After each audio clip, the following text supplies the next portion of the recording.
بسم الله الرحمن الرحيم نحمده ونصلي ونسلم على رسوله الكريم أما بعد فأعوذ بالله من الشيطان الرجيم بسم الله الرحمن الرحيم ونضع الموازين القسط ليوم القيامة صدق الله العظيم وبلغنا رسوله النبي الكريم ونحن على ذلك لمن الشاهدين والشاكرين والحمد لله رب العالمين. السلام علیکم ورحمۃ اللہ وبرکاتہ.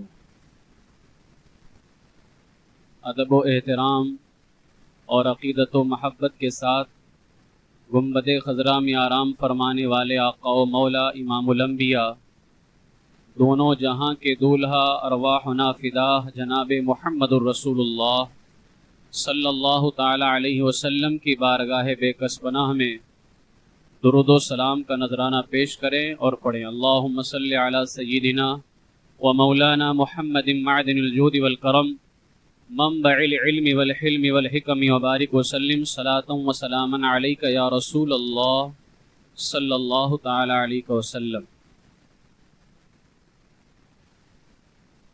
یہ محفل ختم بخاری شریف کی ہے.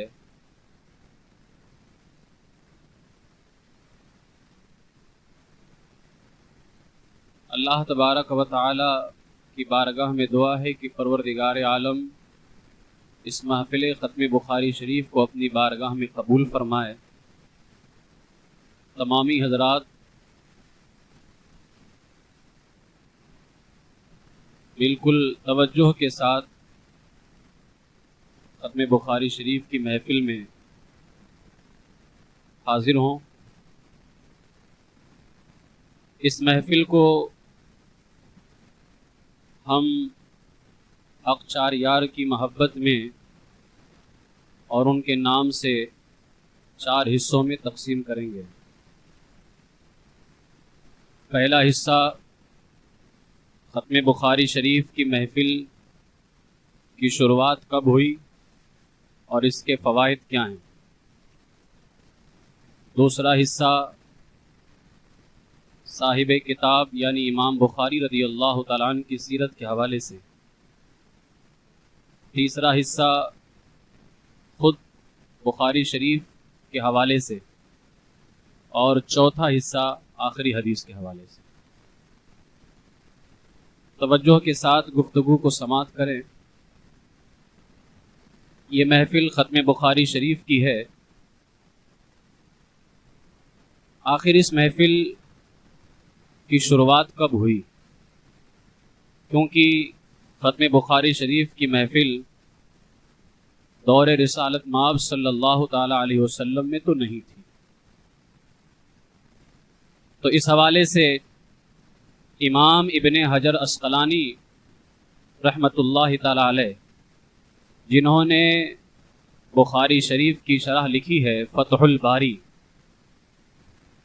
آپ کا انتقال 852 ہجری کے اندر ہوا. تقریباً آج 1446 کے حساب سے 594 سال پہلے امام ابن حجر عسقلانی کا انتقال ہوا. امام ابن حجر عسقلانی کے شاگرد ہیں امام سخاوی رحمۃ اللہ تعالی علیہ. امام سخاوی کی کتاب الجواہر والدرر فی ترجمۃ شیخ الاسلام ابن حجر جلد 2 صفحہ 703 پر امام سخاوی رحمۃ اللہ تعالی علیہ فرماتے ہیں کہ امام ابن حجر عسقلانی نے جب بخاری شریف کی شرح فتح الباری کو مکمل کیا تو اس خوشی کے اندر آپ نے ایک بڑی ضیافت کا ولیمہ منعقد کیا. عرب میں ولیمہ ایک بڑی ضیافت کو کہتے ہیں. ہمارے یہاں تو ولیمہ شادیوں میں ہی ہوتا ہے، لیکن عرب میں جو بڑی مہمان نوازی ہوتی ہے اس کو بھی ولیمہ کہا جاتا ہے. یہاں پر بھی جو حضرات ہیں وہ بالکل خاموشی کے ساتھ بیٹھ جائیں، سماعت فرمائیں. امام ابن حجر عسقلانی نے ایک بڑی ضیافت کا انعقاد کیا. ہفتہ کا دن تھا 8 شعبان 842 ہجری. ابن حجر عسقلانی رحمۃ اللہ تعالی علیہ نے ختم بخاری شریف کی محفل کا انعقاد کیا. علماء کا ایک بڑا مجمع تھا اور اس محفل کے اندر امام ابن حجر عسقلانی نے 500 دینار خرچ کیا. دینار سونے کا سکہ ہوتا ہے جو آج کے حساب سے لاکھوں روپیہ بنتا ہے. 500 دینار خرچ کیا. امام سخاوی فرماتے میں اس وقت نو عمر تھا لیکن میں خود اس محفل کے اندر شامل تھا. اور اتنا ہی نہیں، امام ابن حجر عسقلانی اپنے گھر اور اپنے مدرسے میں ہر سال ختم بخاری شریف کی محفل کا انعقاد کیا کرتے تھے. ہمارے مشائخ، ہمارے علماء بھی اس محفل کا انعقاد فرماتے رہے اور اس کی برکتیں حاصل کرتے رہے. تو ختم بخاری شریف کی محفل کی شروعات جو ہے امام ابن حجر عسقلانی رحمہ اللہ کے زمانے سے ہوئی. اس کے بے شمار فوائد و برکات ہیں. بعض عارفین فرماتے ہیں کہ اگر کسی مشکل میں ختم بخاری کو پڑھا جائے، بخاری شریف کو، تو وہ مشکل حل ہو جاتی ہے اور جس کشتی کے اندر بخاری موجود ہو وہ کشتی کبھی نہیں ڈوبتی ہے. ابن کثیر فرماتے ہیں کہ خشک سالی میں، یعنی جب قحط پڑی ہو اور بارش نہ ہو رہی ہو، تو بخاری شریف کو پڑھا جائے تو اللہ تبارک و تعالی بارش فرما دیتا ہے. اسی طریقے سے شیخ عبد العزیز محدث دہلوی رحمۃ اللہ تعالی علیہ فرماتے ہیں کہ سختی کے وقت، دشمن کے خوف کے وقت، مرض کی سختی کے وقت، قحط سالی کے وقت اور دیگر بلاؤں میں اس بخاری کا پڑھنا جو ہے یہ علاج کا کام کرتا ہے. مفتی احمد یار خان نعیمی رحمۃ اللہ تعالی علیہ ارشاد فرماتے ہیں قرآن شریف کے بعد صحیح تر کتاب جو ہے یہ بخاری شریف کو مانا گیا ہے. مصیبتوں میں ختم بخاری کیا جاتا ہے جس کی برکت اور اللہ پاک کے فضل و کرم سے وہ مصیبتیں ٹل جایا کرتی ہیں. تو آج کی محفل یہ کوئی معمولی محفل نہیں ہے، اس لیے خواتین بڑی ہی سنجیدہ ہو کر کے اور بارگاہ رسالت مآب صلی اللہ علیہ وسلم میں اپنی پوری توجہ لگا کر بیٹھیں تاکہ حضور علیہ الصلاۃ والسلام کے اس فرمودات کی برکت سے اور ان کی بارگاہ کی طرف توجہ کرنے کی برکت سے بارگاہ رسول سے ہم پر خوب فیضان کی بارش ہو. اب ہم آتے ہیں دوسرے حصے کی طرف. امام بخاری رحمۃ اللہ تعالی علیہ، امام بخاری رحمۃ اللہ تعالی علیہ کی ولادت جو ہے بخارا شہر کے اندر ہوئی 13 شوال 194 ہجری بروز جمعہ بعد نماز عصر. آپ کا نام محمد ہے، کنیت ابو عبداللہ. تقریباً 62 سال کی عمر پا کر کے 1 شوال 256 ہجری سنیچر کی رات، وہ عید الفطر کی رات تھی، اس رات بیماری کی حالت میں آپ کا وصال ہوا. سمرقند کے کچھ فاصلے پر خرتنک نامی ایک بستی ہے، اسی بستی میں آپ کو ظہر کے بعد میں دفن کیا گیا اور آج وہیں پر آپ کا عالی شان مزار پر انوار بھی ہے. آپ کے بے شمار القاب ہیں: امیر المومنین فی الحدیث، حافظ الحدیث، محدث، مفتی، حبر الاسلام، ناصر الاحادیث النبویہ، سید الفقہاء والمحدثین، امام المسلمین، شیخ المومنین. اس طرح کے بے شمار القاب سے آپ کو علماء کرام نے نوازا ہے. آپ کی اساتذہ کی تعداد، امام بخاری نے جن شیوخ سے علم حاصل کیا اور علم حدیث کو پڑھا ہے 1080 اساتذہ کی تعداد ہے.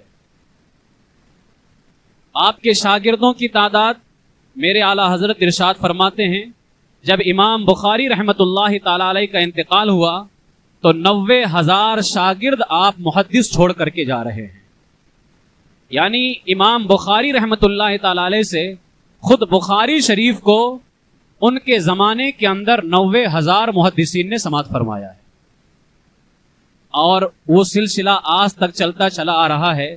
ہم اندازہ نہیں لگا سکتے کہ امام بخاری کی اس کتاب کو کتنے لاکھوں اور کروڑوں کی تعداد میں افراد نے سماعت کیا ہے۔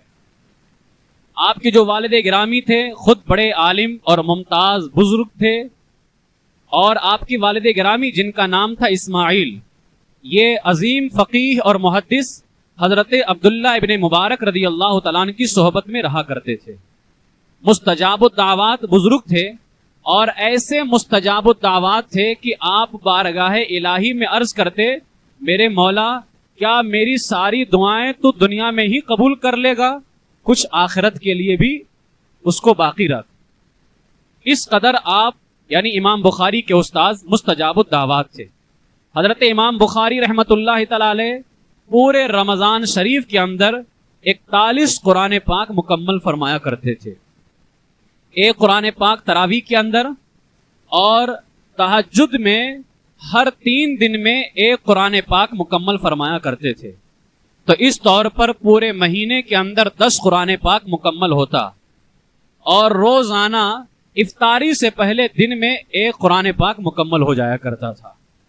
تو 30 یہ ہو گئے، 10 قرآن تہجد کے ہو گئے 40، اور ایک قرآن تراویح کے اندر۔ اس طرح سے امام بخاری رحمۃ اللہ تعالی علیہ پورے رمضان شریف کے اندر 41 قرآن پاک مکمل فرمایا کرتے تھے۔ اللہ تعالیٰ نے آپ کو زبردست قوت حافظہ عطا فرمایا۔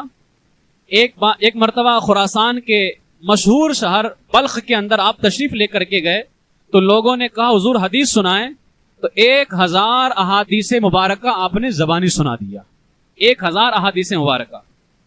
اسی طریقے سے ایک بزرگ ہے محمد بن ابی حاتم اور حاشد بن اسماعیل، یہ دو آپ کے ساتھی ہیں۔ کہتے ہیں کہ امام بخاری چھوٹی عمر میں تھے، اور ہمارے ساتھ یہ بصرہ کے شیوخ کی بارگاہ میں خدمت حدیث کے لیے حاضر ہوئے اور حدیث پاک حاصل کرنے کے لیے۔ تو وہ فرماتے ہیں کہ ہم ساتھ کلاس میں رہتے تھے، تو جو ہمارے مشائخ حدیثیں بیان کرتے تھے، ہم لوگ وہ حدیثیں محفوظ کر لیتے تھے، یعنی محفوظ کرنے کے لیے اس کو ہم لکھ لیا کرتے تھے تاکہ حدیثیں محفوظ رہیں، لیکن امام بخاری نہیں لکھا کرتے تھے۔ کہتے ہیں جب 16 دن گزر گئے، 16 دن کے بعد ہم نے امام بخاری سے کہا، ان کے ساتھیوں نے، کہ ہم تو حدیثیں لکھ کر کے محفوظ کرتے رہے، تم نے 16 دن کی حدیثوں کو ضائع کر دیا، تم نے محفوظ نہ کیا۔ تو امام بخاری نے فرمایا کہ جہاں تم نے لکھا ہے ذرا وہ سارے نسخے لے کر کے آؤ۔ جب ساتھی کہتے ہیں ہم سارے نسخے لے کر کے آئے، امام بخاری نے فرمایا اب وہ ساری حدیثیں مجھ سے سنو۔ کہتے ہیں کہ امام بخاری نے 15,000 سے زیادہ حدیثیں بیان کر ڈالی۔ ساتھی کہتے ہیں جب امام بخاری حدیثیں بیان کر رہے تھے، ہم اپنے نسخے کے اندر جب وہ حدیثیں دیکھ رہے تھے، ہمیں ایسا لگ ہی نہیں رہا تھا کہ یہ ہمارے شیوخ نے بیان کیا ہے، ایسا لگتا تھا کہ یہ حدیثیں امام بخاری نے ہم کو لکھوائی ہیں۔ یہ حال تھا امام بخاری رحمۃ اللہ تعالی علیہ کی قوت حافظہ کا۔ اسی طریقے سے سلیمان ابن مجاہد، انہوں نے امام بخاری سے پوچھا کیا آپ ہی وہ ہیں جن کو 70,000 حدیثیں یاد ہیں؟ تو آپ نے فرمایا ہاں میں ہی وہ ہوں، بلکہ اس سے زیادہ مجھے حدیثیں یاد ہیں، اور اتنا ہی نہیں، میں نے ان حدیثوں کو جن صحابہ اور تابعین سے روایت کیا ہے، میں ان صحابہ کی تاریخ پیدائش، ان کے رہنے کی جگہ اور ان کے انتقال کی تاریخ کو بھی جانتا ہوں میں۔ یہ امام بخاری رحمۃ اللہ، یہ حافظہ اس قدر اللہ نے آپ کو عطا فرمایا تھا۔ کسی نے پوچھا حضور آپ کا حافظہ اتنا مضبوط ہے، کون سی دوا کھاتے ہیں؟ تو فرمایا دوا کا تو نہیں پتا ہے، اور میں ان بچیوں سے کہنا چاہوں گا اور تمام خواتین سے، جب امام بخاری سے پوچھا گیا کہ راز کیا ہے، نسخہ کیا ہے، یقیناً ہر کوئی خواہش میں ہوگا کہ وہ نسخہ ہمیں بھی پتا چل جائے کہ 70,000 حدیثیں جن کو یاد ہوں۔ تو امام بخاری رحمۃ اللہ تعالی نے فرمایا دوے کا تو نہیں پتا ہے، لیکن اتنا جانتا ہوں کثرت مطالعہ کی وجہ سے، زیادہ سے زیادہ اسٹڈی کرنا، مطالعہ کرنا، اس کی برکت سے اللہ تبارک و تعالیٰ نے مجھے قوت حافظہ عطا فرمایا ہے۔ اس لیے ہمیں مطالعہ کرنا چاہیے۔ فارغ ہو چکی ہیں اس کا یہ مطلب نہیں ہے کہ ہم دینی کتابوں سے اپنا تعلق ختم کر لیں، بلکہ ہم دینی کتابوں سے اپنے رشتے کو اسی طرح سے مضبوط رکھیں۔ امام بخاری رحمۃ اللہ تعالی نے بڑی محنت سے علم دین حاصل کیا، اور علم یوں ہی حاصل نہیں ہوتا ہے۔ دوران طالب علمی سوکھی گھاس کھایا کرتے تھے امام بخاری رحمۃ اللہ تعالی۔ ایک مرتبہ جب آپ بیمار ہوئے تو ڈاکٹر نے کہا کہ آپ کی انتڑیاں جو ہیں بالکل سوکھ گئی ہیں۔ فرمایا کہ آخر انتڑیاں کیوں سوکھ گئی ہیں؟ تو ڈاکٹر نے کہا سوکھی روٹی کھانے کی وجہ سے امام بخاری کی انتڑیاں سوکھ چکی ہیں۔ اس وقت امام بخاری نے فرمایا ہاں میں 40 سال سے سوکھی روٹی کھا رہا ہوں اور 40 سال کے عرصے میں میں نے سالن کو بالکل ہاتھ نہیں لگایا ہے. یہ تھا ان کے جو ہے دوران طالب علمی کا یہ واقعہ کہ آپ نے کس مشقت سے. آپ کو امیر المومنین فی الحدیث یوں ہی نہیں کہا جاتا ہے. آج ان کی کتاب ہماری محفلوں کی زینت یوں ہی نہیں بنی ہوئی ہے. بڑی محنتوں اور مشقتوں کے بعد یہ کتاب ہمارے سامنے آئی ہے. افسوس یہ ہے کہ ان بزرگوں نے اتنی محنت کر کے کتابیں لکھی ہیں لیکن ہم تھوڑی محنت کر کے کتابیں پڑھ نہیں سکتے ہیں. یہ آج ہمارے لیے بہت ہی افسوس کا مقام ہے. حضرت امام بخاری رحمت اللہ تعالی علیہ تجارت کیا کرتے تھے اور خود فرماتے ہیں میں 500 درہم چاندی کا سکہ ہوتا ہے. فرماتے ہیں 500 درہم میں ہر مہینہ اپنی تجارت سے پایا کرتا تھا لیکن وہ سارے 500 درہم میں اپنے علم پر خرچ کیا کرتا تھا. اس کو 500 درہم. آج لوگ تھوڑا روپیہ خرچ کرنے کو تیار نہیں ہے. یہ علم کی دولت یوں ہی نہیں ملتی ہے. بزرگان دین نے فرمایا اگر تم علم کو اپنا سارا وقت دے دو تو علم تم کو اپنا تھوڑا سا حصہ عطا کرتا ہے. تو جو تھوڑا حصہ علم کو دے رہے ہوں ان کو علم اپنا کتنا حصہ دینے والا ہے. اگر سارا وقت علم کو دے دیا جائے تو علم اپنا تھوڑا سا حصہ عطا کرتا ہے. لہٰذا ہمیں علم دین کے لیے اپنے وقت کو قربان کرنا چاہیے. امام بخاری رحمت اللہ تعالی علیہ کو اللہ نے عشق رسول بھی عطا فرمایا اور یہ سارا کچھ عشق رسول کی برکت سے ہی ہے. جان ہے عشق مصطفیٰ روز فضوں کرے خدا جس کو ہو درد کا مزہ ناز دوا اٹھائے کیوں. آپ کے عشق رسول کا اندازہ یوں لگایا جا سکتا ہے. ہمارا عقیدہ ہے قبر میں 3 سوال ہوں گے. پہلا رب کے حوالے سے, دوسرا دین کے حوالے سے اور تیسرا وہ سوال ہوگا جس پر دونوں سوال کا دار و مدار ہے یعنی رسول پاک علیہ السلام کے بارے میں. دوسری حدیث کی کتابوں میں تینوں سوالات مذکور ہیں لیکن امام بخاری رحمت اللہ تعالی علیہ نے بخاری کے اندر 7 مقامات پر, ایک مقام نے 7 مقامات پر قبر کے سوال کا تذکرہ کیا لیکن کسی مقام پر تینوں سوال کا ذکر نہ کیا. 7 مقام پر صرف تیسرے سوال کا ذکر کیا اور فرمایا کہ قبر میں صرف اور صرف رسول پاک کے بارے میں پوچھا جائے گا. آخر امام بخاری رحمت اللہ تعالی علیہ نے صرف تیسرے کا ذکر کیوں کیا تو محدثین فرماتے وجہ یہ ہے کہ جو 2 سوال شروع کے ہیں ان دونوں سوالوں کا دار و مدار تیسرے سوال پر ہی ہے. اگر تیسرے سوال کا جواب نہ دے سکا چاہے پہلے دونوں کا جواب دے لے جائے اس کے لیے نجات نہیں ہے. تو امام بخاری نے اسی کو بیان کیا جس پر نجات ہے, جس پر کامیابی ہے. ایک نہیں 7 مقام پر. اور امام بخاری کے عشق رسول کا اندازہ اس سے بھی لگایا جا سکتا ہے حضور علیہ السلام کا موئے مبارک ہمیشہ اپنے پاس میں رکھا کرتے تھے وہ. اور بخاری شریف کے اندر یقیناً جب حضور سے عشق ہوگا تو حضور سے نسبت رکھنے والی چیزوں سے بھی عشق ہوگا. وہ لوگ جو کہتے ہیں کہ ہم حضور کا کلمہ پڑھتے ہیں اور مدینہ شریف نہیں جاتے ہیں اور کہتے ہیں کہ مدینے میں کیا رکھا ہوا ہے. امام بخاری رحمت اللہ تعالی علیہ نے جب بخاری شریف کے اندر مدینہ شریف کی فضیلت پر حدیثوں کو لکھا ہے 75 حدیثیں امام بخاری نے مدینہ شریف کے فضائل پر بیان فرمایا. اور جب مکہ شریف کے فضائل پر حدیثیں لکھی تو صرف 26 حدیثوں کو بیان کیا ہے. فضیلت مکہ کے اندر 26 حدیثوں کو. اور جب شہر رسول کی بات آئی اور کیوں نہ ہو کہ حضور علیہ السلام نے خود اللہ سے دعا کی تھی مولا مدینے کے اندر برکت عطا فرما جیسے تو نے مکے کے اندر برکت دی بلکہ مکے سے بھی زیادہ مدینے میں برکت عطا فرما. تو امام بخاری نے 75 حدیثیں مدینے کی فضیلت پر بیان کی ہیں اور مکہ شریف کی فضیلت پر صرف 26 حدیثوں کو بیان کیا. اس سے اندازہ لگا سکتے ہیں کہ امام بخاری کا عشق رسول کیسا تھا. حضرت امام بخاری رحمت اللہ تعالی علیہ کی شخصیت سازی کے اندر 2 باتوں کا بہت ہی بنیادی کردار ہے. ایک عقل حلال, رزق حلال کھانا اور دوسرا والدہ کی دعا. امام بخاری کے والد جو تھے وہ زندگی بھر حلال کماتے رہے, حلال کھلاتے رہے. خود جب امام بخاری کے والد کا انتقال ہوا تو امام بخاری کے والد نے فرمایا تھا, امام بخاری رحمۃ اللہ تعالی کے والد نے, کہ میرے پاس جتنا بھی مال ہے اس میں 1 درہم میں بھی مجھے شک و شبہ نہیں ہے, یعنی میرا سارا مال جو ہے حلال ہے. تو عقل حلال, حلال کھانا یہ بہت ہی ضروری ہے. اور دوسرا والدہ کی دعا. چھوٹی عمر میں والد کا انتقال ہو گیا تھا حضرت اسماعیل کا. امام بخاری رحمت اللہ تعالی علیہ جو ہے بچپن میں ہی یتیم ہو گئے اور آپ کی آنکھوں کی بینائی روشنی ختم ہوتی رہی. والدہ دعائیں کرتی تھی رو رو کر کے. ایک مرتبہ خواب میں حضرت خلیل اللہ حضرت ابراہیم علیہ السلام تشریف لے کر کے آئے اور آپ نے آنے کے بعد میں فرمایا کہ تو نے اپنے بیٹی کی بینائی کے لیے بہت دعائیں کی ہیں, آج وہ وقت آ گیا ہے کہ اللہ تبارک و تعالیٰ تیرے بیٹے کی بینائی کو واپس کرنے والا ہے. امام بخاری رحمت اللہ تعالی کی والدہ کو حضرت ابراہیم نے فرمایا مبارک ہو، تیری دعا قبول ہو چکی ہے، اللہ تعالیٰ نے تیرے بیٹے کی بینائی کو بحال فرما دیا ہے۔ حضرت امام بخاری کی والدہ فرماتی ہیں جب صبح ہوئی تو کیا دیکھا کہ امام بخاری کی آنکھیں روشن ہو چکی تھی۔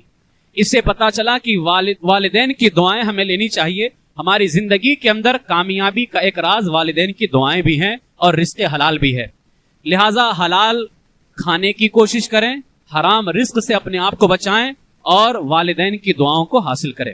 امام بخاری رحمۃ اللہ تعالی علیہ بارگاہ رسول کے اندر اس قدر مقبول تھے، حضرت عبد الواحد ویسی رحمۃ اللہ تعالی علیہ فرماتے ہیں کہ خواب میں مجھے حضور کی زیارت ہوئی۔ جب میں نے حضور کی زیارت کی تو میرے آقا ایک مقام پر کھڑے ہو کر کے انتظار فرما رہے تھے۔ میں نے کہا حضور آپ کس کا انتظار فرما رہے ہیں؟ تو کہا میں محمد بن اسماعیل بخاری کا انتظار کر رہا ہوں۔ وہ کہتے ہیں کہ کچھ دنوں کے بعد پتا چلا کہ امام بخاری کا وصال ہو گیا ہے۔ تو کہتے ہیں جب ہم نے تحقیق کی پتا چلا کہ جس رات انتقال ہوا تھا اسی رات حضور انتظار فرما رہے تھے۔ یعنی امام بخاری کو لینے کے لیے میرے آقا علیہ الصلوۃ والسلام تشریف لے کر کے آئے۔ امام بخاری کو اللہ تبارک و تعالیٰ نے ایسا مقام عطا فرمایا کہ آپ کے وسیلے سے جو دعائیں کی جاتی ہیں اللہ تعالیٰ قبول فرما لیتا ہے۔ حضرت تاج الدین سبکی فرماتے ہیں کہ امام بخاری کو پردہ کر کے 200 سال ہو گئے، 200 سال پردہ کر کے ہو گئے، اور سمرقند کے اندر بارش نہیں ہو رہی تھی، لوگ نماز استسقاء پڑھتے رہے، دعائیں کرتے رہے، لیکن بارش نہیں ہوتی تھی۔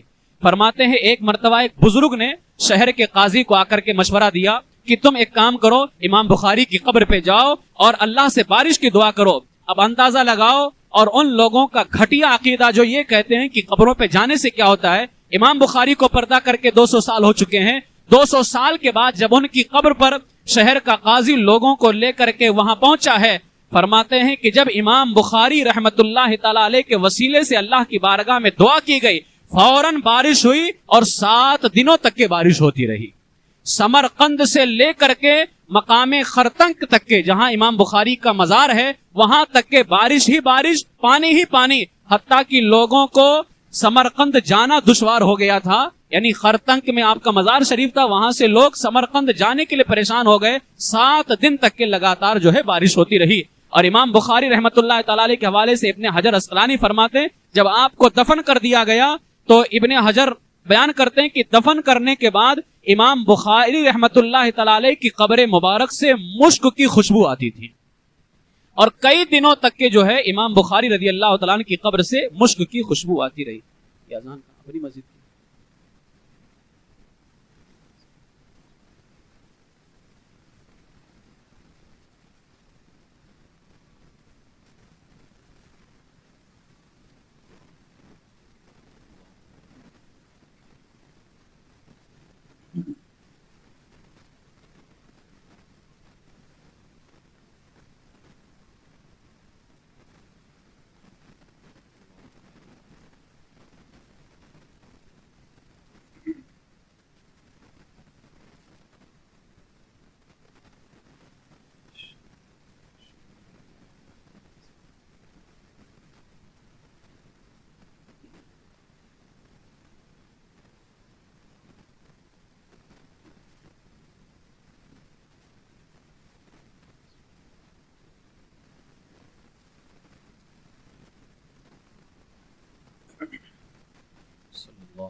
درود شریف پڑھ لیں۔ اللہم صلی علی سیدنا مولانا محمد وبارک وسلم صلاۃ و سلام علیک یا رسول اللہ صلی اللہ علیہ وسلم۔ اب آئیے کچھ تیسرے حصے کے حوالے سے کتاب کے بارے میں کچھ باتیں کر کے ہم آخری حدیث کی طرف پڑھتے ہیں۔ اس کتاب کا نام جو ہے پورا الجامع المسند الصحیح المختصر من امور رسول اللہ صلی اللہ علیہ وسلم و سننہ و ایامہ۔ امام بخاری رحمۃ اللہ تعالی اس کتاب کے بارے میں خود ارشاد فرماتے ہیں، میں نے صحیح بخاری میں تقریباً 6000 احادیث کو بیان کیا۔ ہر حدیث کو لکھنے سے پہلے غسل کرتا، 2 رکعت نفل نماز ادا کرتا، پھر استخارہ کرتا۔ جب اس حدیث کے صحیح ہونے پر میرا دل جمتا تو میں اس کو اپنی کتاب میں لکھ لیا کرتا تھا۔ اسی طریقے سے مقام پہ فرماتے ہیں امام بخاری کی مجھے 6 لاکھ حدیثیں یاد ہیں، 6 لاکھ حدیثیں، جن میں سے چن چن کر کے 16 سال میں نے اس بخاری کو لکھا ہے۔ 6 لاکھ حدیثوں میں سے 6000 حدیثوں کو آپ نے بیان فرمایا۔ کہتے ہیں میں نے اس بخاری کو اپنے اور اللہ کے درمیان دلیل بنایا ہے، حجت بنایا۔ میں نے اپنی اس کتاب میں صرف صحیح احادیث لکھی ہیں، اور جن حدیثوں کو میں نے اس خیال سے کہ بہت لمبی نہ ہو جائے چھوڑ دیا، وہ اس سے زیادہ حدیثیں ہیں۔ اب یہ جو لوگ کہتے ہیں کہ ہم صرف بخاری کو مانتے، صرف اسی میں صحیح حدیثیں ہیں، امام بخاری تو خود فرماتے ہیں کہ وہ صحیح حدیثیں تو اس سے بھی زیادہ ہیں جن کو میں نے چھوڑ دیا ہے کہ کہیں کتاب لمبی نہ ہو جائے۔ تو امام بخاری رحمۃ اللہ تعالی علیہ اس سے پتہ چلتا ہے کہ بخاری کے علاوہ بھی صحیح احادیث ہیں، اور جو احادیث صحیح ہیں ان کو بیان کیا جانا درست ہے۔ امام بخاری رحمۃ اللہ تعالی علیہ کی بہت ساری دیگر کتابیں بھی ہیں، مگر بخاری کا وہ عظیم کارنامہ ہے جس کو صرف عوام ہی نے نہیں، صرف خواص نے ہی قبول نہ کیا، بلکہ اس کو بارگاہ رسول میں بھی قبولیت کی معراج حاصل ہو گئی ہے۔ میرے آقا سید عالم صلی اللہ علیہ وسلم نے اس کتاب کو اپنی طرف نسبت کرتے ہوئے میری کتاب فرمایا ہے۔ خود ایک بزرگ ہیں حضرت امام ابو زید مروزی رحمۃ اللہ تعالی علیہ، یہ فرماتے ہیں کہ میں مکہ شریف میں حجر اسود اور مقام ابراہیم کے درمیان سو رہا تھا، خواب میں رسول پاک علیہ السلام کی زیارت ہوئی تو حضرت ابو زید مروزی کہتے ہیں حضور نے فرمایا، اے ابو زید شافعی کی کتاب کا درس کب تک دو گے؟ ہماری کتاب کا درس کیوں نہیں دیتے؟ تو حضرت ابو زید مروزی کہتے ہیں یا رسول اللہ آپ پر میری جان قربان، میرے ماں باپ قربان، یا رسول اللہ آپ کی کتاب کون سی ہے؟ اس لیے کہ بظاہر تو یہی ہے کہ حضور نے کوئی کتاب نہیں لکھی ہے، لیکن جتنی کتابیں ہیں سب حضور کا ہی صدقہ ہے، جتنا علم ہے سب حضور کا ہی صدقہ ہے۔ انہوں نے کہا یا رسول اللہ آپ کی کتاب کون سی ہے؟ تو میرے آقا علیہ السلام نے فرمایا جامع محمد بن اسماعیل البخاری، یعنی امام بخاری کی کتاب بخاری شریف میری کتاب ہے۔ تو یہ وہ کتاب ہے جس کو حضور علیہ السلام نے اپنی کتاب کہہ کر کے اس کو اپنی طرف منسوب فرمایا ہے۔ اب آئیے ہم چوتھے حصے میں آتے ہیں، آخری حدیث۔ آخری حدیث جو ہے یہ کتاب التوحید کے اندر اس کو لکھا گیا ہے۔ امام بخاری رحمۃ اللہ تعالی علیہ نے اپنی اس کتاب کے اندر کیونکہ اس میں کئی کتاب قائم کیے ہیں اور ہر کتاب کے اندر کئی ابواب قائم کیے ہیں، آخری کتاب کتاب التوحید ہے۔ آخر کیا وجہ ہے کہ اس کتاب کو کتاب التوحید پہ ختم کیا؟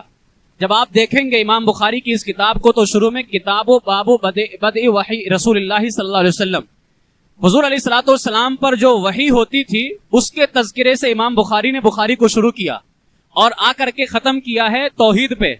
گویا نبوت کے تذکرے سے شروع کیا اور توحید پہ آ کر کے ختم فرمایا ہے۔ وجہ کیا ہے؟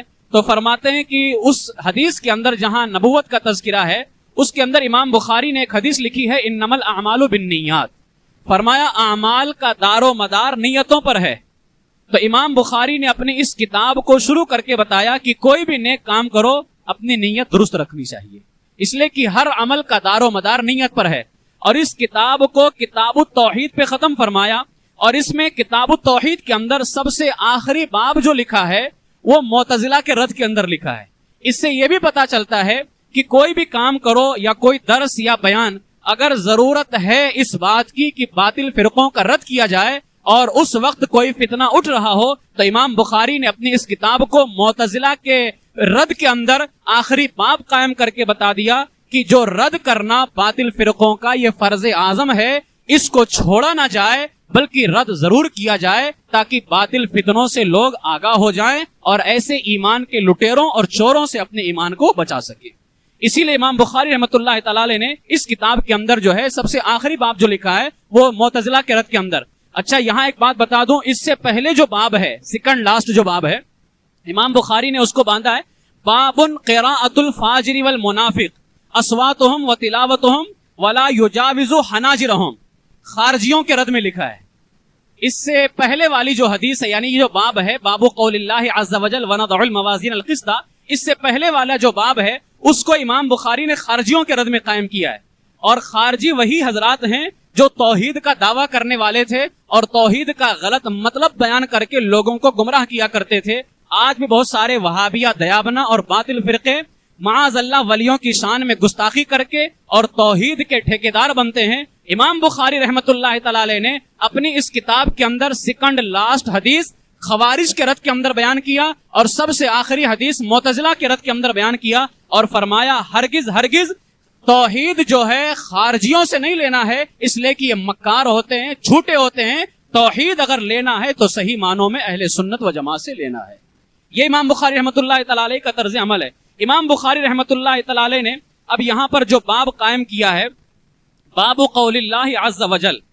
اب آئیے یہاں پر جو طالبات ہیں اور جو یہاں پر بھی حضرات حاضر ہیں، ہم آخری حدیث کو پہلے ایک مرتبہ پڑھ لیتے ہیں، پھر کچھ گفتگو کر کے ہم اپنی گفتگو مکمل کر لیتے ہیں.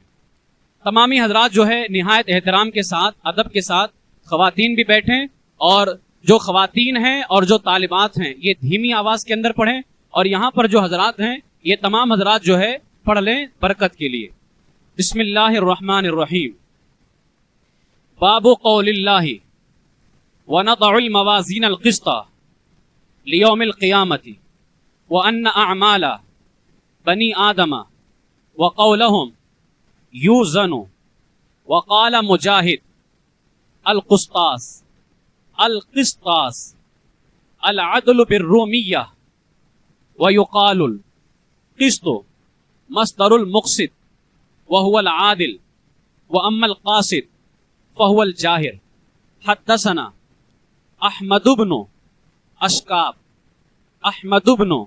اشکاب قال حدثنا محمد بن فضيل عن عمارة بن القعقاع عن ابي زرعة عن ابي هريرة رضی اللہ تعالی عنہ قال قال النبی صلی اللہ علیہ وسلم کلمتان حبیبتان الی الرحمن خفیفتان علی اللسان ثقیلتان فی المیزان سبحان اللہ وبحمدہ سبحان اللہ العظیم.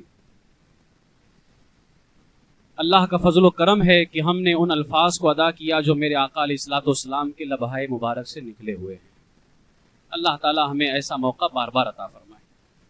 اب آئیں اس حدیث کے حوالے سے کچھ گفتگو ہم کریں. کچھ علمی گفتگو بھی ہوگی خاص طالبات کے لیے اور کچھ گفتگو جو ہے ہمارے درس عمل کے لیے بھی ہوگی. اس میں دیکھیں امام بخاری رحمت اللہ تعالی علیہ نے آخری باب جو قائم کیا ہے. اچھا، امام بخاری رضی اللہ تعالیٰ عنہ کی یہ خاصیت ہے کہ اس باب کے اندر جس چیز کا ذکر ہوتا ہے اسی کی مناسبت سے امام بخاری باب بھی قائم فرماتے ہیں. اب اس حدیث کے اندر اور اس کے اندر جو ہے قیامت کے دن میزان کو قائم کیا جائے گا، اس کا ذکر موجود ہے. تو امام بخاری رحمت اللہ تعالی علیہ نے اسی کی مناسبت سے باب بھی قائم فرمایا ہے. اور اللہ رب العزت کا ایک قول قرآن مقدس کے اندر جو فرمان ہے وَنَضَعُ الْمَوَازِينَ الْقِسْطَ لِيَوْمِ الْقِيَامَةِ، اور ہم انصاف کے ترازو رکھیں گے قیامت کے دن. ہم اہل سنت و جماعت کا یہ عقیدہ ہے کہ جب قیامت کے دن اللہ تعالی فیصلہ فرما دے گا کہ کون جنتی ہے اور کون جہنمی ہے، یہ فیصلہ ہو چکا ہوگا کون جنتی اور کون جہنمی ہے. اس کے بعد اللہ تبارک و تعالی ایک میزان یعنی ترازو قائم کرے گا. اس میزان پر بندوں کے اقوال یعنی ان کی باتوں کو، ان کے اعمال یعنی ان کے کاموں کو وزن کیا جائے گا. سوال یہ پیدا ہوتا ہے کہ جب فیصلہ ہو چکا ہے جنتی کون ہے جہنمی کون ہے، تو اب میزان قائم کر کے اعمال اور اقوال کو وزن کیوں کیا جائے گا؟ تو فرمایا اس وجہ سے تاکہ بندوں کو اس وزن کے ذریعے معلوم ہو جائے اللہ نے جو فیصلہ کیا ہے وہ بالکل برحق فیصلہ ہے. وہ ان اللہ لا یظلم الناس شیئا، اللہ تعالیٰ کسی پہ ظلم نہیں فرماتا ہے. وَلَكِنَّ النَّاسَ أَنفُسَهُمْ يَظْلِمُونَ, لوگ خود اپنی جانوں پہ ظلم کرتے ہیں. تو جن کے حوالے سے جہنمی ہونے کا فیصلہ ہو چکا ہوگا, کہیں وہ یہ نہ سمجھیں کہ اللہ نے ان کو معاذ اللہ ظلم کرتے ہوئے جہنم میں بھیج دیا. اللہ ظلم نہیں فرماتا ہے, وہ خود اپنی وجہ سے آج جہنم کے حقدار بنے ہیں. وہ تو اللہ تبارک و تعالیٰ فیصلہ فرمائے گا اور میزان کو قائم کرے گا. ہم اہل سنت و جماعت کے نزدیک میزان کو قائم کیا جائے گا, یہ حق ہے, اور اعمال کو, اقوال کو وزن کیا جائے گا, یہ بھی حق ہے. دونوں چیزیں حق ہیں. اس کے برخلاف اسلام میں ایک فتنہ ہے, ایک فرقہ جس کو معتزلہ کہا جاتا ہے. معتزلہ یہ کہتے ہیں کہ نہ میزان قائم کیا جائے گا اور نہ ہی اعمال اور اقوال کا وزن کیا جائے گا, معاذ اللہ رب العالمین. اب وہ ان کے اس دعوے پر نہ تو کوئی دلیل ہے کتاب اللہ سے اور نہ ہی کوئی دلیل ہے احادیث رسول اللہ سے. اور الحمدللہ ہمارے پاس میں کتاب اللہ سے بھی دلیل ہے اور حدیث رسول اللہ سے بھی دلیل ہے کہ میزان کو بھی قائم کیا جائے گا, یعنی ترازو, اور اعمال اور اقوال کو بھی وزن کیا جائے گا. اب یہ معتزلہ کہتے ہیں کہ اعمال کو, جو ہمارے کام ہوتے ہیں, ان کو وزن نہیں کیا جا سکتا ہے. کہتے ہیں یہ وزن کرنے کے لائق نہیں ہے, اس لیے کہ وزن اس کو کیا جاتا ہے جو جوہر ہوتا ہے, یعنی مادی, جو جگہ کو گھیرے. جیسے ہم نے یہ بوتل کہیں پر رکھ دیا, اب یہ بوتل جگہ کو گھیر رہا, یہ جوہر ہے. اب اس بوتل کو ہم کسی چیز میں رکھ کر کے وزن کر سکتے ہیں. اب مثال کے طور پر کوئی چیز ہے جو جگہ میں آ رہی ہے, اس کو تو وزن کیا جا سکتا ہے, لیکن جو عرض ہو, یعنی اعراض جو ہوتے ہیں, جیسے ہم نے کوئی نیکی کی بات کی تو اس کو بھی وزن کیا جائے گا. اب یہ ہم نے نیکی کی بات کی تو یہ تو جسم ہے نہیں اس کے اندر, اس کو وزن کیسے کیا جائے گا؟ اس لیے معتزلہ کہتے ہیں کہ اعمال کو وزن نہیں کیا جائے گا. یہ ان کی خام خیالی ہے, انہوں نے اپنی عقل سے سوچا, اس لیے غلط عقیدہ تیار کر لیا. اب سوال یہ پیدا ہوتا ہے کہ اعمال تو آراز ہیں, تو آخر جو اہل سنت و جماعت کا عقیدہ ہے کہ اعمال کو وزن کیا جائے گا, آپ نے نمازیں پڑھی ہیں, کیا یہ نماز کہیں رکھی ہوئی ہے جو وزن کیا جائے گا؟ کیسے وزن کیا جائے گا؟ آپ نے روزہ رکھا, اس کو کیسے وزن کیا جائے گا؟ تو اس کا جواب ہمارے علماء نے دیا ہے. فرمایا اس طرح وزن کیا جائے گا, جو ہمارے کرامن کاتبین فرشتے ہیں ہمارے اعمال کو لکھ رہے ہیں, تو یہ کسی صحیفے میں, دفتر میں لکھ رہے ہیں. تو قیامت کے دن جو اعمال کو وزن کیا جائے گا, ہم نے نمازیں پڑھی ہیں تو اس کو وزن کرنے کا مطلب یہ ہے کہ نماز کو جس دفتر میں لکھا گیا ہے اس دفتر کو وزن کیا جائے گا. روزہ کو جس کتاب میں لکھا گیا ہے اس کتاب کو وزن کیا جائے گا. ایک جواب تو علماء نے یہ دیا. دوسرا جواب یہ دیا, عمل ہی کو تولا جائے گا, عمل کو ہی تولا جائے گا. اب سوال یہ ہے کہ عمل تو عرض ہے, جگہ میں آتی نہیں ہے, تو اس کو تولا کیسے جائے گا؟ یہی چیز تو سمجھنے کی ہے کہ بندہ جوہر کو تول سکتا ہے, عرض کو نہیں تول سکتا ہے. اگر اللہ بھی عرض کو نہ تول سکے تو خالق اور مخلوق میں فرق کیا رہ جائے گا؟ خالق جو ہے وہ عرض کو بھی تولنے پر قادر ہے, جوہر کو بھی تولنے پر قادر ہے. یہ تو مخلوق ہے جو جوہر کو تول سکتی ہے, عرض کو نہیں تول سکتی ہے. تو اللہ تعالیٰ ہر چیز پر قادر ہے, اللہ تبارک و تعالیٰ اس عرض کو بھی تول سکتا ہے. یہ جواب علماء نے دیا. دوسرا جواب, اچھا آج تو یہ بڑا آسان ہو گیا ہے سمجھنا ہمارے لیے, جو طالبات یہاں حاضر ہیں وہ بالکل نہ گھبرائیں, عرض کو تولنا بہت آسان ہو چکا ہے. بتائیے یہ ہوا کیا ہے؟ کیا یہ جوہر ہے؟ یہ گرمی, یہ سردی, یہ ٹھنڈی کیا ہے؟ کیا یہ جوہر ہے؟ نہیں, یہ سب عرض ہے. لیکن آج ناپا جا رہا ہے, گرمی کتنی ہے, ٹھنڈی کتنی ہے, سردی کتنی ہے, موسم کی صورتحال کیا ہے, سب ناپا جا رہا ہے. اگر اللہ تعالی کی دی ہوئی طاقت سے اس کے بندے ان آراز کو آج ناپ رہے ہیں, تو دینے والا خدا آراز کو کیسے نہیں ناپ سکتا ہے؟ لہٰذا یہ بالکل جو ہے خام خیالی ہے. اگر اللہ تبارک و تعالیٰ نے فرما دیا کہ اعمال کو وزن کیا جائے گا, فرمان الہی کا مطلب ہی یہی ہوتا ہے, سمجھ میں آئے یا نہ سمجھ میں آئے تمہارے اوپر لازم ہے کہ تم اس کو مانو. سمجھ میں آتا ہے تو بھی مانو, نہیں سمجھ میں آتا ہے تو بھی مانو اس کو. یہ فرمان الہی کا مطلب ہوتا ہے. اب یہاں ایک آخری بات میں یہ بھی کہنا چاہوں گا, امام بخاری رحمۃ اللہ تعالی نے اس حدیث کو سب سے آخر میں کیوں لکھا ہے؟ اعمال کو تولا جائے گا، یعنی میزان قائم کیا جائے گا، تو اس حدیث کو جو میزان قائم کیا جائے گا امام بخاری نے سب سے آخر میں کیوں لکھا ہے اپنی کتاب میں؟ تو علماء نے فرمایا قیامت کے دن سب سے آخر میں جو کام ہوگا، فیصلہ ہو چکا ہوگا، سب سے آخر میں قیامت میں جو کام ہوگا وہ میزان والا کام ہوگا، یعنی عمل کو تولا جائے گا۔ تو قیامت میں جو کام سب سے آخر میں ہوگا، امام بخاری نے اس حدیث کو اپنی کتاب میں سب سے آخر میں بیان فرمایا ہے اس کو، اور بتایا کہ یہ وہ کام ہے جس کو قیامت میں سب سے آخر میں کیا جائے گا، اس لیے میں نے اس حدیث کو اپنی کتاب میں سب سے آخر کے اندر بیان فرمایا ہے۔ اب آگے گفتگو بڑھاتے ہیں۔ وَنَضَعُ الْمَوَازِينَ، یہ موازین کیا ہے؟ موازین یہ میزان کی جمع ہے۔ موازین جو ہے یہ میزان کی جمع ہے، جس کو سنگولر میزان اور موازین جو ہے یہ اس کی پلر ہے، جمع موازین ہے اور میزان واحد ہے۔ یہ جو میزان ہے اس کی اصل جو تھی وہ میوزان، میوزان مفعال کے وزن پر اسم اعلیٰ، اسم اعلیٰ یعنی وہ چیز جس پر کوئی چیز تولی جائے، تو میزان اصل میں میوزان تھا۔ تو یہ میزان میم یا زا الف نون، تو یہ اصل میں تھا میوزان، میم واو زا الف نون۔ تو یہ واو یا میں کیسے تبدیل ہوا؟ تو فرماتے ہیں واو ما قبل کسرہ ہے، یہاں پر میم زیر می اور واو پہ سکون ہے، واو ساکن ہے، تو واو ساکن اس سے پہلے میم کے نیچے زیر، اور زیر یا چاہتی ہے، کسرہ جو ہے یا چاہتا ہے، لہذا اس بنیاد پر واو ما قبل کسرہ ہونے کی وجہ سے، واو سے پہلے زیر ہونے کی وجہ سے اس واو کو یا کے اندر تبدیل کر دیا گیا، تو یہ میزان ہوا، اور اسی میزان کی جمع امام بخاری اللہ تبارک و تعالیٰ نے قرآن پاک کے اندر موازین کی صورت میں اس کو نازل فرمایا ہے۔ اب یہاں پر ایک چیز یہ ہے کہ میزان کیا ہے؟ میزان ایک ترازو ہے، اس کو ہمارے یہاں والا ترازو نہ سمجھا جائے، یہ ایک الگ ترازو ہے۔ حدیث پاک کے اندر آیا کہ اللہ کی بارگاہ میں اللہ کے سامنے میزان کو اس طرح سے نصب کیا جائے گا، لگایا جائے گا کہ میزان میں دو پلے ہوں گے، ایک نیکیوں کا پلہ ہوگا، ایک برائی کا۔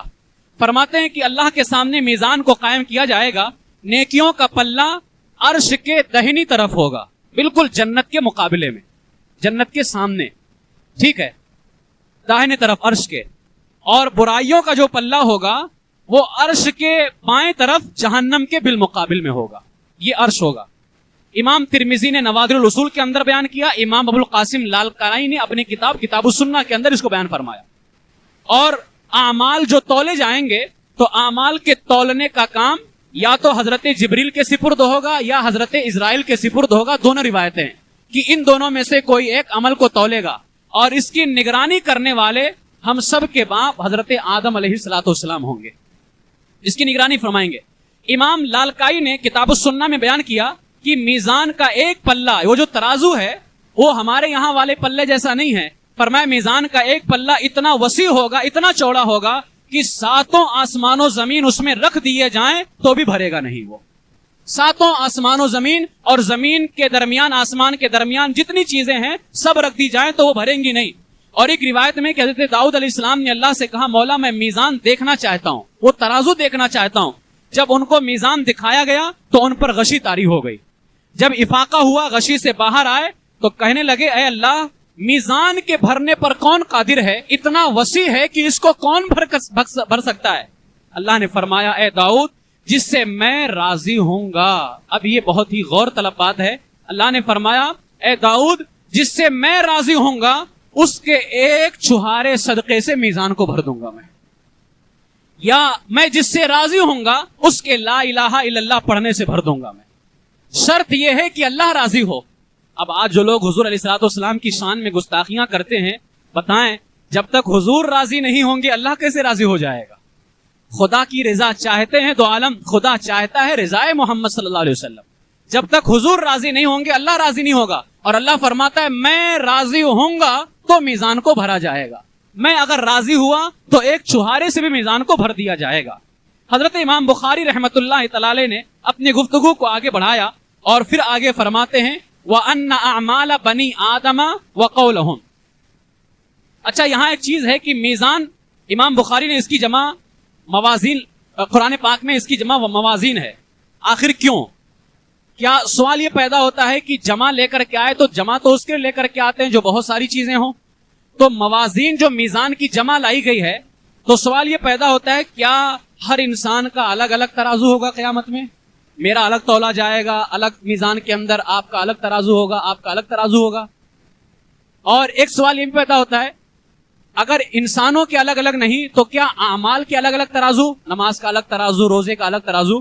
ایسا بالکل نہیں، نہ عمل کے الگ الگ ترازو ہوں گے نہ انسانوں کے الگ الگ ترازو ہوں گے، بلکہ جمع کبھی کبھار تعداد بتانے کے لیے بھی لایا جاتا ہے، اور کبھی کبھار جمع جو ہے اس کی عظمت کو بتانے کے لیے لے کر کے آیا جاتا ہے۔ جیسے مثال کے طور پر آپ میں سے اگر کوئی ہو جس کا نام ہو عمر، کسی کا نام ہو بکر، کہتے بکر آ رہا ہے جا رہا ہے، لیکن اگر کوئی حضرت ہیں، کوئی مفتی صاحب ہیں تو حضرت آ رہے ہیں جا رہے ہیں۔ اب یہاں دیکھو ہیں جمع لے کر کے آیا، جبکہ حضرت بھی تو ایک ہی ہیں لیکن کہتے ہیں آ رہے ہیں۔ آخر کیوں؟ اس وجہ سے کہ یہاں وحدت کے اندر کثرت پایا جا رہا ہے کہ حضرت بھلے دکھنے میں ایک ہیں لیکن وہ عالم بھی ہیں، وہ حافظ بھی ہیں، وہ قاری بھی ہیں، وہ بہت ساری خوبیوں کے مالک ہیں، تو وحدت کے اندر کثرت پایا جا رہا ہے۔ ہیں تو ایک لیکن ان کے اندر بہت زیادہ خوبیاں ہیں، تو اس بنیاد پر جو ہے وہاں جمع کا صیغہ استعمال کیا جاتا ہے ان کی عظمت کو بتانے کے لیے۔ فرمایا کہ میزان ہے ایک ہی لیکن یہاں اس کی عظمت کو ظاہر کرنے کے لیے یہاں جو ہے کیونکہ وحدت کے اندر کثرت ہے، ایک ہی میزان ہوگا جس میں ہر ایک کا عمل تولا جائے گا، ایک ہی میزان ہوگا جس میں ہر عمل کو تولا جائے گا، تو یہاں بھی وحدت کے اندر کثرت پایا جا رہا ہے، اس بنیاد پر یہاں موازین کو یعنی جمع استعمال کیا گیا ہے۔ امام بخاری رحمۃ اللہ تعالی علیہ ارشاد فرماتے ہیں وَأَنَّ أَعْمَالَ بَنِي آدَمَ وَقَوْلَهُمْ، یہاں عمل کی جمع اعمال بیان کی گئی ہے، یعنی عمل کی جمع اعمال کو لایا گیا ہے، لیکن قول کی جمع اقوال نہیں ذکر کیا گیا۔ اعمال بنی آدم وقولہم، فرماتے ہیں آخر وجہ کیا ہے کہ یہاں عمل کی جمع اعمال کو لایا گیا لیکن قول کی جمع اقوال کو ذکر نہیں کیا گیا، تو فرماتے ہیں اس وجہ سے کہ اعمال کے جو مصدر ہوتے ہیں نا وہ بے شمار ہوتے ہیں۔ انسان ہاتھ سے بھی عمل کرتا ہے، پاؤں سے بھی عمل کرتا ہے، آنکھوں سے بھی عمل کرتا ہے، لیکن جو بات ہوتی ہے وہ انسان صرف زبان سے ہی عمل کرتا ہے، تو زبان کا مصدر ایک ہے، اس بنیاد پر جو ہے قول کا مصدر صرف زبان ہے، ایک ہے، اس بنیاد پر اس کی واحد یہاں ہے، اور اعمال کے جو مصدر ہیں بے شمار ہیں، اس لیے یہاں پر جمع لے کر کے آیا گیا۔ تو فرماتے ہیں کہ امام بخاری نے باب قائم کیا وَنَضَعُ الْمَوَازِينَ الْقِسْطَ لِيَوْمِ الْقِيَامَةِ، ہم انصاف کا ترازو قیامت کے دن رکھیں گے اور بنی آدم کے اعمال کو اور ان کی باتوں کو وزن کیا جائے گا۔ امام مجاہد نے فرمایا یہاں جو قرآن پاک کی آیت میں لفظ قسط ہے، کہتے ہیں مجاہد نے کہا القسطاس یا القسطاس، العدل بالرومیہ، رومی زبان میں انصاف کے معنی میں ہے، یعنی یہاں مراد ہے انصاف۔ وَيُقَالُ الْقِسْطُ مصدر المقسط، اور کہا جاتا ہے قسط جو ہے یہ مقسط کا مصدر ہے، وَهُوَ الْعَادِلُ، اور یہ عادل کے معنی میں ہے۔ وَأَمَّا الْقَاسِطُ، اور رہا قاسط تو یہ ظالم کے معنی میں ہے۔ اب امام بخاری رحمۃ اللہ تعالی علیہ حدیث پاک بیان فرماتے ہیں حدثنا احمد بن اشکاب یا اشکاب، دونوں لغتیں ہیں، فرماتے ہم سے حدیث بیان کی احمد ابن اشکاب نے یا اشکاب نے، وہ کہتے ہیں ہم سے حدیث بیان کی محمد بن فضیل نے، وہ کہتے ہیں وہ روایت کرتے ہیں عمارہ بن قعقاع سے، وہ روایت کرتے ہیں ابی زرعہ سے، اور وہ روایت کرتے ہیں حضرت ابو ہریرہ رضی اللہ تعالیٰ عنہ سے، اور وہ روایت کرتے ہیں نبی پاک صلی اللہ علیہ وسلم سے۔ امام بخاری نے یہاں بیان کیا کس نے کس سے بیان کیا، لیکن جب رسول پاک علیہ السلام کی باری آئی تو یہ نہیں فرمایا کہ حضور نے کس سے بیان کیا یا حضور نے کس سے روایت کی ہے۔ سب تو جانتے ہیں ان کے بارے میں کہ حضور اپنے سے کچھ نہیں کہتے ہیں، جو اللہ فرماتا ہے حضور وہی کہا کرتے ہیں، وہ زباں جس کو سب کن کی کنجی کہیں اس کی نافذ حکومت پہ لاکھوں سلام۔ تو امام بخاری رحمۃ اللہ تعالی علیہ نے یہاں رسول پاک علیہ الصلوۃ والسلام سے بیان کرتے ہوئے آگے آپ ارشاد فرماتے ہیں کہ حضور علیہ السلام نے کیا فرمایا، کلمتان حبیبتان الی الرحمن خفیفتان علی اللسان ثقیلتان فی المیزان۔ یہاں نحوی ترکیب کی اگر بات کی جائے تو نحوی ترکیب کے حساب سے کلمتان جو ہے یہ موصوف ہے، اور حبیبتان الی الرحمن یہ صفت اول ہے، خفیفتان علی اللسان یہ صفت ثانی ہے، ثقیلتان فی المیزان یہ صفت ثالث ہے۔ موصوف اپنی تینوں صفتوں سے مل کر کے یہ خبر مقدم ہے، اور اس کے بعد میں سبحان اللہ و بحمدہ ایک کلمہ، سبحان اللہ العظیم ایک کلمہ، یہ دونوں کلمے مبتدائے مؤخر ہیں. یہاں خبر مقدم یعنی خبر کو پہلے لایا گیا ہے اور مبتدائے مؤخر بعد میں، مبتدا کو بعد میں بیان کیا گیا. لیکن عظمت کے اعتبار سے مبتدا کا درجہ زیادہ ہوتا ہے، تو ہم اسی حساب سے ترجمہ کرتے ہیں سبحان اللہ و بحمدہ سبحان اللہ العظیم. ایسے دو کلمے ہیں جو رحمان کو بہت پسند ہیں، زبان پر ہلکے ہیں اور میزان میں بھاری ہیں. وہ اب یہ دو کلمے ہیں، یہاں رحمان کو یہ کلمے بہت پسند ہیں. آگے فرمایا زبان پر ہلکے ہیں. اب زبان پر ہلکے ہیں، بہت سارے حروف ایسے ہوتے ہیں جو کچھ لوگوں پر بھاری ہوتے ہیں. جیسے لاطینی قوم جو ہے وہ تا کو چا پڑھتی ہے، جیسے کلیمتان ہے تو وہ کلیمچان پڑھتے ہیں، تا کو چا پڑھتے ہیں. بہت سارے حضرات را کو ڑا پڑھ دیتے ہیں ہمارے ہندوستان میں ہی، اور کچھ علاقے ایسے ہیں جہاں قاف کو خا پڑھا جاتا ہے. اب ہمارا نام عبد القادر ہے تو بگاڑ دیتے عبد القادر، تو قاف کو خا پڑھ دیتے ہیں. یعنی کچھ حروف ایسے ہوتے ہیں جو کچھ لوگوں پر دشوار ہوتے ہیں. اچھا، عرب کے اندر بھی، عربی زبان میں بھی کچھ حروف ایسے ہیں جو بھاری ہیں، جیسے ضاد. اب یہ ضاد اتنا بھاری ہے کہ اعلیٰ حضرت نے اس پہ باقاعدہ رسالہ لکھا ہے، اور یہ عرب والوں پر بھی بھاری تھا. تو پتا چلا کہ کچھ کلمات ایسے ہوتے ہیں جو صرف عجمیوں پر بھاری نہیں ہیں بلکہ عربیوں پر بھی بھاری ہیں. لیکن میرے آقا علیہ الصلوۃ والسلام کا یہ کرم اور حضور کا یہ اعجاز ہے، میرے آقا نے فرمایا یہ کلمے ایسے ہیں جو ہر کسی پہ آسان ہیں. یہ اعجاز مصطفیٰ ہے. اب کسی کو بھی بلا لو، چاہے وہ تا کو چا پڑھنے والا کلمچان ہو یا کوئی بھی ہو، اب اس کو بلائیے اور کہیے اس کو پڑھو، تو آسانی کے ساتھ وہ سبحان اللہ و بحمدہ سبحان اللہ العظیم پڑھ دے گا. وہ اس لیے کہ حضور نے فرما دیا یہ آسان ہے، اب یہ کسی پر بھاری نہیں رہ گئے ہیں. اچھا، پھر آگے فرمایا کہ یہ میزان میں بھاری ہیں. ایک طرف کہا جا رہا ہے ہلکا ہے، دوسری طرف کہا جا رہا ہے کہ بھاری ہے. تو کیسے ہو سکتا ہے کہ ایک ہی چیز بھاری بھی ہو اور ایک ہی چیز ہلکی بھی ہو؟ تو اس کو میں وقت ہوتا تو بہت طریقے سے سمجھاتا، ہاں، لیکن بس اللہ والوں کی بارگاہ میں حاضری دیا کرو، حدیثوں کا مطلب سمجھ میں آئے گا. پونا کے اندر اللہ کے ایک محبوب ہیں حضرت قمر علی درویش. قمر علی درویش میں 11 حروف ہیں. ان کے مزار کے سامنے ایک پتھر رکھا ہوا ہے جس کا وزن تقریباً 70-75 کلو ہے. فرمایا گیا کہ قمر علی درویش میں 11 حروف ہیں. 11 آدمی مل کر کے ایک انگلی لگا کر کے، اب بتاؤ 50 آدمی مل کر کے 70-75 کلو کا پتھر جو ہے ایک انگلی لگا کر کے نہیں اٹھا سکتے ہیں. لیکن اس بارگاہ کے اندر آج بھی رکھا ہوا ہے، لوگ جاتے ہیں، اور جو لوگ انکار کرتے ہیں کبھی وقت ہو تو ان کو بھی لے کر کے جائیے، شاید سمجھ میں آ جائے. تو 11 لوگ مل کر کے ان کا نام لیتے ہیں قمر علی درویش اور بلند کرتے رہتے ہیں، اور جب تک سانس باقی رہے وہ پتھر اٹھتا رہتا ہے. اور کہتے ہیں ان 11 میں سے جس کی سانس چھوٹ جائے پتھر اسی کی طرف گرتا ہے. 70-75 کلو کا پتھر جو ہے 11 انگلی سے کیسے اٹھ گیا؟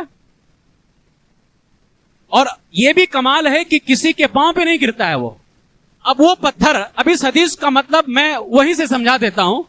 فرمایا یہ زبان پر ہلکے ہیں، میزان پہ بھاری ہیں. وہ 70-75 کلو کا پتھر اگر نام لے کر کے اٹھایا جائے آسان ہے، نام چھوڑ دیا جائے تو بھاری ہو جاتا ہے. وہ اگر ایک ولی کے نام میں اتنی برکت ہے تو فرمان مصطفیٰ کی اہمیت تو اس سے بھی زیادہ ہوا کرتی ہے. وہ حضور نے فرما دیا کہ یہ آسان ہے اور میزان پہ بھاری ہیں، تو یہ ایک ہی وقت میں آسان بھی ہے اور ایک ہی وقت میں یہ بھاری بھی ہے. میرے آقا علیہ السلام نے فرمایا سبحان اللہ و بحمدہ سبحان اللہ العظیم. تمام لوگ مل کر کے اس ورد کو 3 مرتبہ پڑھ لیں. سبحان اللہ و بحمدہ سبحان اللہ العظیم، سبحان اللہ و بحمدہ سبحان اللہ العظیم، سبحان اللہ و بحمدہ سبحان اللہ العظیم. اس کو اپنے ورد میں رکھیں.